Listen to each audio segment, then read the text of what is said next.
What's up, guys? M.V.K here. How's everybody doing out there? This is definitely a very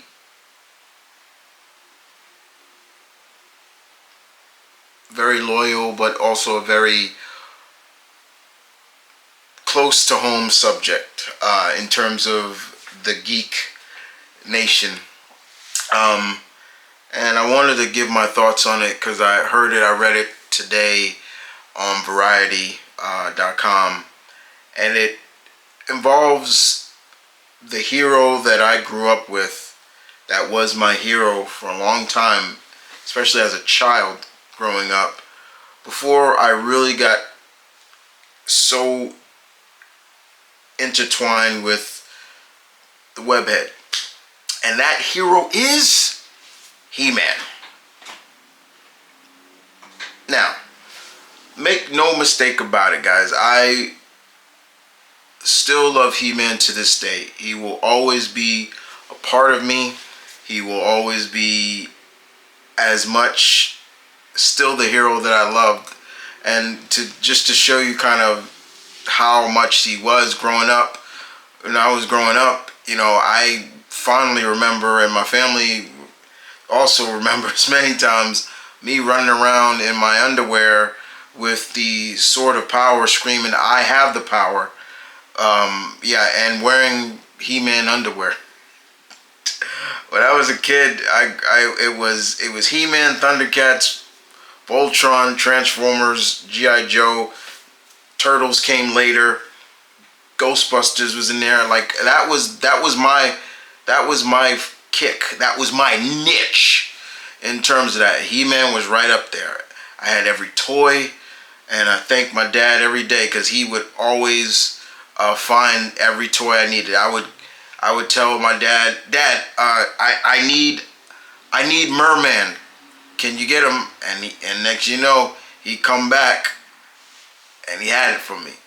So I will never forget that. But we have seen all these cases of when they're gonna do a new live action He-Man movie or so. The last time they did that, Dolph Lundgren played the character, and a lot of people will say when they first watched it, they loved it. I'm one of those people. But when you start seeing it through adult eyes, you're like, what the hell was I watching? Was Dolph Lundgren the embodiment? Did he have the body of He-Man? Yeah, he looked great. But when you grow up watching that show, that cartoon, and that movie comes on, you're like, where's all the greatness? Where's Orko? Where's Battle Cat? Where's all that stuff? All the greatness of it. It wasn't there. But they finally found a home. At first we heard that the He-Man movie was going to be on Netflix, and now it's going to be theatrical as well as going to be on Amazon. And according to Variety, Mattel's Masters of the Universe movie is going, like I said, going from Netflix to Amazon for the summer of 2026. Travis Knight will direct the film, and Travis Knight is the same director of Bumblebee. He did the Bumblebee movie.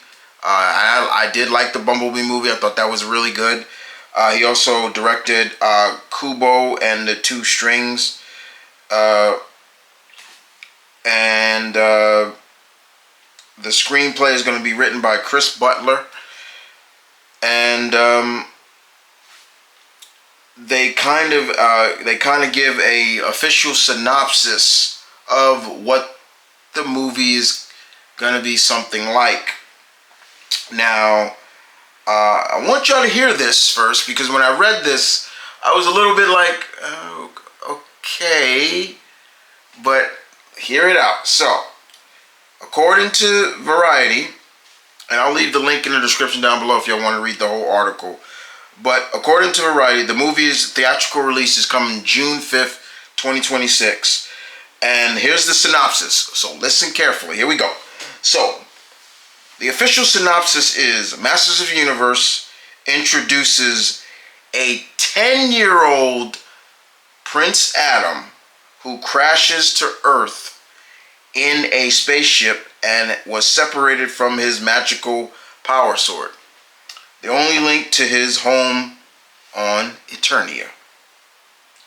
After tracking it down almost 2 decades later, the Prince Adam is whisked back across space to defend his planet against the evil forces of Skeletor. But to defeat such a powerful villain, Prince Adam will first need to uncover the mysteries of his past and become He-Man, the most powerful man in the universe. Alright, let's talk about that. Interesting synopsis. Interesting indeed.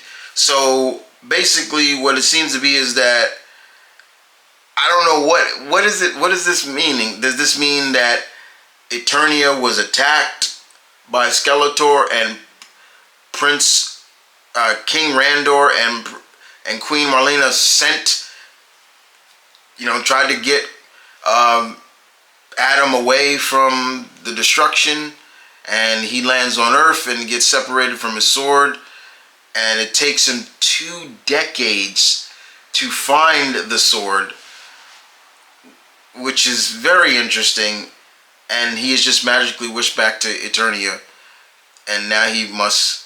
So it basically kind of seems like He-Man and Adam will get some sort of amnesia. That's what it kind of feels like.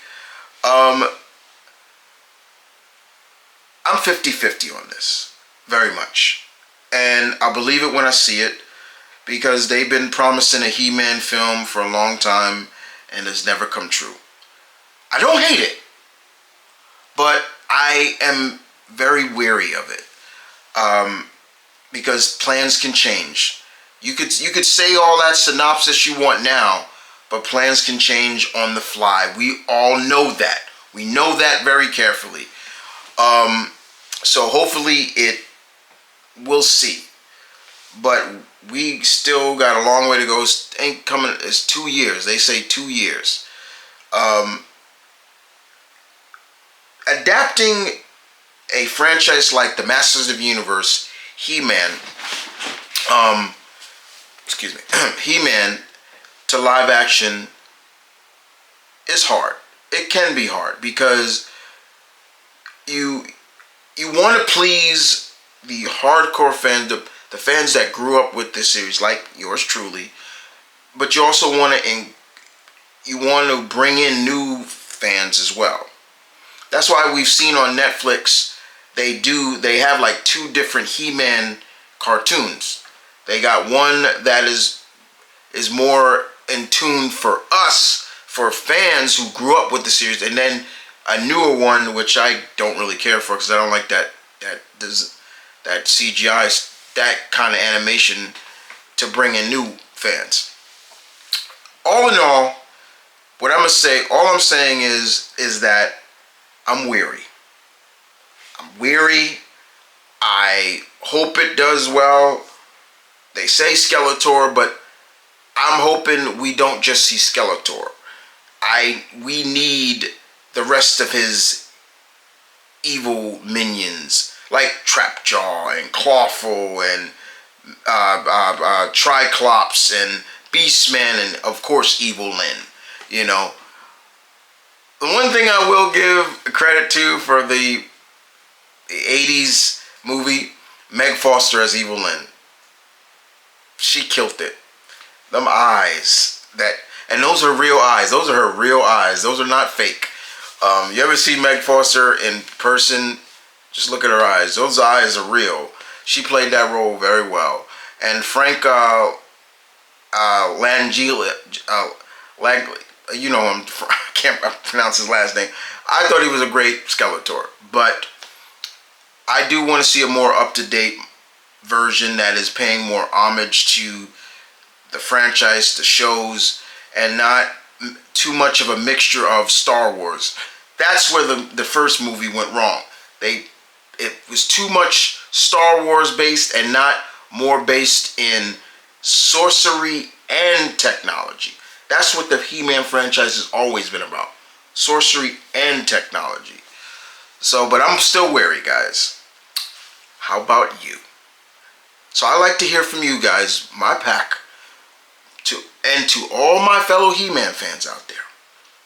What do you think about this? How do you feel about this? Are you just like me? Are you 50-50? And what do you think about the synopsis? I want to hear from you guys. So with that being said, guys, you guys take care. I'll see you guys next time. Deuces.